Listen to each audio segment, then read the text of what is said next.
পররাষ্ট্র প্রতিমন্ত্রী শামা ওবায়দ তিনি বলছেন মেরুদণ্ড সোজা রেখে সব দেশের সঙ্গে সম্পর্ক এগিয়ে নিতে চায় বাংলাদেশ।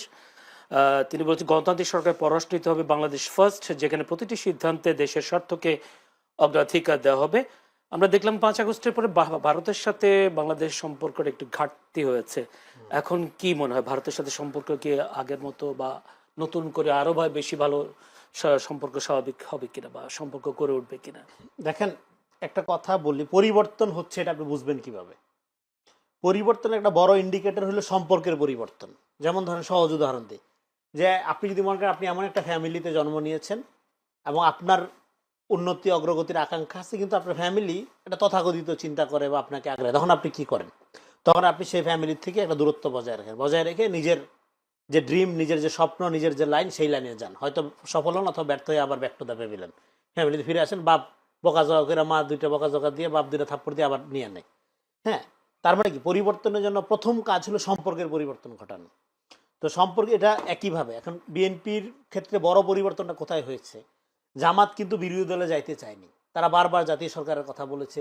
সর্বশেষ আমি যে খবর আপনার পাইছি, 15টা সিট 3টা মন্ত্রণালয়, তাতেও তারা রাজি, বিরোধী দলের। কারণ তারা তো ক্যাডার ভিত্তিক রাজনীতি কর্পোরেশন, তারা সবসময় প্রো এস্টাবলিশমেন্ট, সবসময় কোনো না কোনো ফর্মে ক্ষমতার সাথে থাকতে হয় তাদের, সেটা যেই আমলই হোক।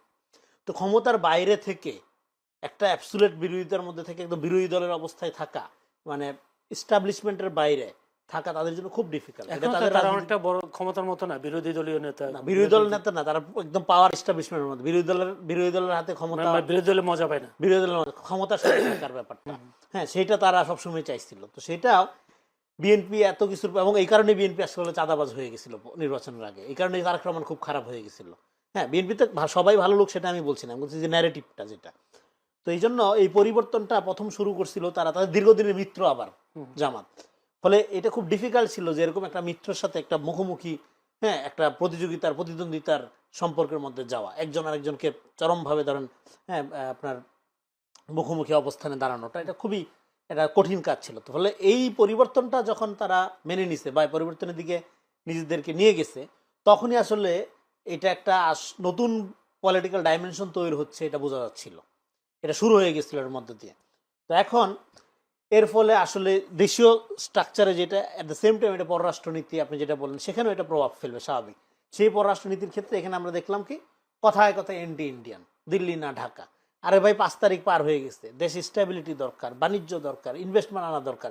এখনো আপনি দিল্লি না ঢাকা বলে যদি শাহবাগ বন্ধ করে অ্যাম্বুলেন্সের মধ্যে রুগী শোয়াই রেখে মেরা ফেলেন, তাহলে কার লাভটা হবে? কোন দিল্লি আপনার এতে ক্ষতিগ্রস্ত হবে? আমি তো এটা বুঝি না। দিল্লি না ঢাকা এই স্লোগান দিয়ে ঢাকা শহরকে অচল বানাইয়া একটা এনার্কি তৈরি করা কথায় কথায়, এবং নিজেকে একমাত্র ভারত বিরোধী আর সব ভারতপন্থী, এই ন্যারেশনে ভাগ করা, বোঝা যায় এটা ভারত বিরোধী ভারতীয় রাজনীতি। কারণ এখানে যদি অস্থিতিশীলতা থাকে, দেশের ডেভেলপমেন্ট ক্ষুণ্ণ হয়, তাহলে সবচেয়ে বেশি খুশি হবে ভারত।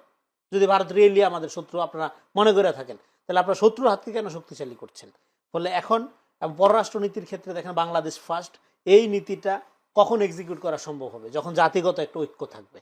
এবং জাতিগত ঐক্য থাকলে ভারতের সাথে কি সম্পর্ক এর আগে হয় নাই? বিএনপির আমলে ব্যবসা বাণিজ্য হয়নি? আপনি বাণিজ্যের ইন্ডেক্স খবর নিয়ে দেখেন, খুবই ভালো ব্যবসা বাণিজ্য হয়েছে। এবং একটা দেশের সাথে আরেকটা দেশের সম্পর্ক কখনো বন্ধু ভিত্তিতে হয় না, রাষ্ট্র মানে এনিমি পারসেপশন, এটা বহু আগে আলাপ করছি। এটা ধৈর্য নিয়ে আমরা সম্পর্ক করি, সবকিছু করি।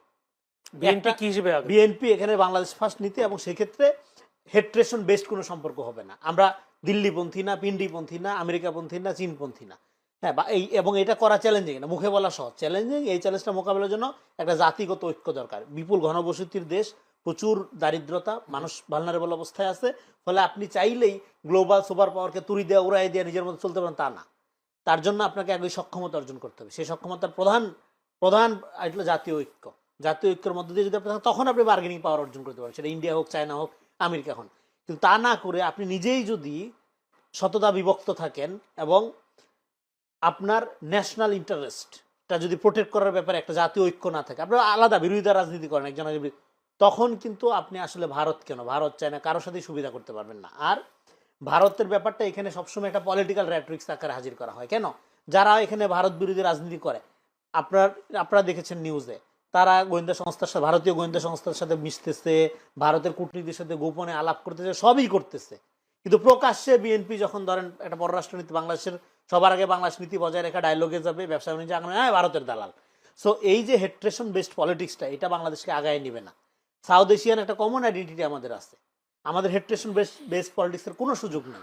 আপনি ধরেন ইউরোপ আমেরিকায় যখন যান, আপনি তো একটা ইন্ডিয়ান রেস্টুরেন্টে খাইতে যাবেন, একটা পাকিস্তানি রেস্টুরেন্টে খাইতে যাবেন, গ্লোবাল কন্টেক্সটও আপনার চিন্তা করতে হবে। আজকে পৃথিবীটা এরকম না যে আপনি শুধু আপনি আপনার পরিবার এগুলো নিয়ে থাকতে পারবেন।